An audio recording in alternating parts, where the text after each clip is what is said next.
Olá, pessoal! Então, essa semana a gente tem um eletrocabeludo internacional, um cão português. Eu não vou nem ousar falar o nome da raça aqui, que é para não passar vergonha. Ele tem 11 anos de idade e histórico de cansaço. Vamos olhar?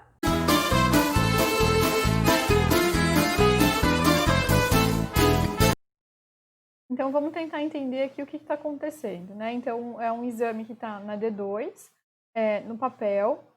O paciente o traçado está numa velocidade de 50 milímetros por segundo e numa amplitude N.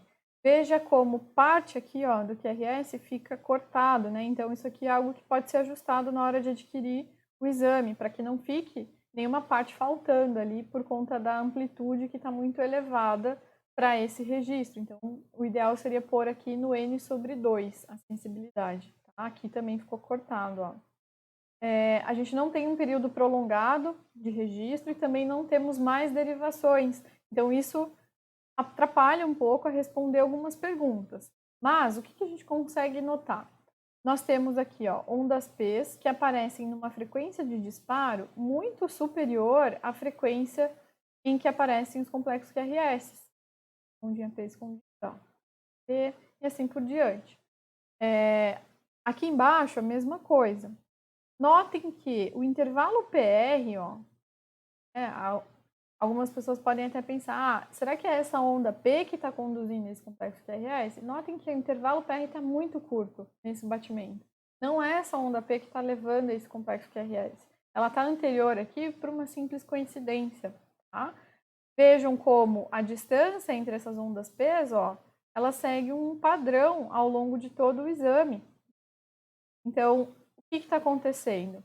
Essas ondas P, elas estão sendo originadas pelo nó sinusal, então o paciente está batendo ali numa frequência sinusal, porém elas não conseguem, a hora que elas chegam na região de junção atrioventricular, elas não estão conseguindo conduzir a um complexo QRS. E aí o ventrículo interpreta como se não tivesse recebendo uma ordem de disparo. Né? Então ele passa a bater em ritmo de escape para que o paciente não morra, para manter débito cardíaco. Só que a frequência de disparo ventricular é uma frequência muito inferior à frequência de disparo sinusal. Então é por isso que a gente vê ondas P numa frequência considerada normal, já os QRS numa frequência de escape, né? Frequência muito mais baixa. E isso, com certeza, gera sinais de baixo débito cardíaco, uma vez que quem está gerando débito aqui é a contração ventricular. E esses batimentos de escape, eles estão aparecendo numa frequência muito baixa, né? A frequência de disparo ventricular, ó, ela é uma frequência baixa em relação à frequência de disparo sinusal. Então, esse é um paciente com bloqueio atrioventricular total, né, um BAV de 3º grau. Por que a morfologia do QRS ela muda ao longo do exame? Porque no BAV de 3º grau, isso pode acontecer também no BAV de 2º grau avançado, quem vai conduzir o estímulo para a região ventricular pode estar localizado numa região suprarriciana, gerando um QRS normal, estreito, como é o caso aqui, por exemplo, desse e desse batimento, ou então numa região riciana ou infrarriciana. Se for infrarriciana ou riciana, vai gerar um QRS largo, como é o caso aqui desse e desses batimentos aqui de baixo. Tá? Tem como diferenciar o riciano do infrarriciano? Pelo eletro de superfície, não. Então, é por isso que a morfologia alterna ao longo do exame.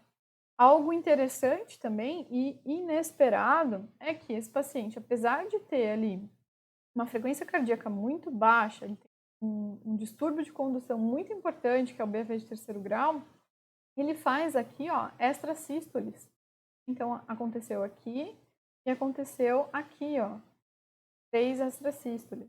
As ondas P, elas continuam disparando ali na sua frequência, né, na frequência do nó sinusal, tá? Então, a gente vê aqui e vê aqui também. Então, isso aqui provavelmente é uma extrasístole de origem ventricular, assim como essas 3 aqui. Tá? Pode ser supra com aberrância? Até poderia, né? Então, com uma derivação só, a gente não consegue diferenciar, tá? Mas o mais provável, realmente, com esse QRS bem largo, é que seja de origem ventricular. Tá? A gente está falando de probabilidade. Muita atenção com nomenclatura, então algumas pessoas falaram, tem episódio de taquicardia ventricular, porque aqui a gente vê 3 extrasístoles, né, aparentemente de origem ventricular, em sequência. Para ser um ataque ventricular tem que ter mais do que 3, tá? Então 3 é um trio, uma salva com 3 extrasístoles ventriculares prematuras, e aqui uma extrasístole ventricular prematura isolada. Tá bom? Então, esse paciente, apesar de ter um distúrbio de condução, gerando aí uma bradicardia importante, ele tem também extrasístoles de origem provável ventricular. Para ter certeza absoluta, só se eu estivesse olhando ali mais derivações. Fora isso, algo que chama atenção é aquele fenômeno R sobre T, né, que eu já comentei aqui algumas vezes. Esse fenômeno R sobre T é quando a onda R do batimento, né, prematuro emenda com a onda T do batimento anterior. Então, isso está associado a maior chance dessa arritmia progredir para algo fatal, né, disso se tornar ali uma fibrilação ventricular, por exemplo. Então, é uma característica de malignidade. E aí, o que esse paciente precisa? Em primeiro lugar, um marca-passo para voltar a uma frequência cardíaca mais próximo do fisiológico e ele parar de ter cansaço e investigar, sem dúvida nenhuma, a causa, né? Causas cardíacas ou sistêmicas que possam estar culminando com extrasístoles ventriculares, se for o caso, começar a tratar com antiarrítmico. Então, é isso. Espero que vocês tenham gostado e até a próxima.